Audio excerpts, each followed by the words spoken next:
Par! Mukhang masaya ka na. Ang ganda kasi par ng mga ngiti mo.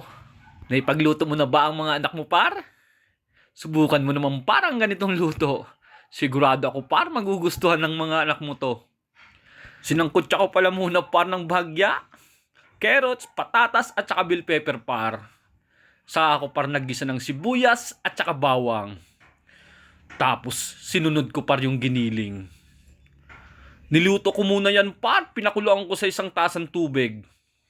Malimit ko lutuin to par tuwing Pasko.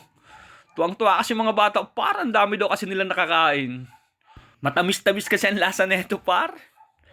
Pag medyo goods na par yung giniling par, sinusunod ko na par yung atay ng baboy, hotdog, green peas, at saka yung sinangkutsa nating gulay kanina par. Tapos tinimplang ko yan par ng pork cubes, tomato sauce, toyo, oyster sauce, at saka asukal par. Hindi ko na pala par nilagyan ng paminta yan. Ayaw kasi nung bunso ko par, maanghang daw. Nadala eh. Pinaghalo-halo ko na lang yan par. Hanggang sa maluto par yung atay at saka yung hotdog. Goods na yan par. Napakatibay yan par. Yan par oh. Panaob kaldero yan par. Kain tayo par. Salamat par.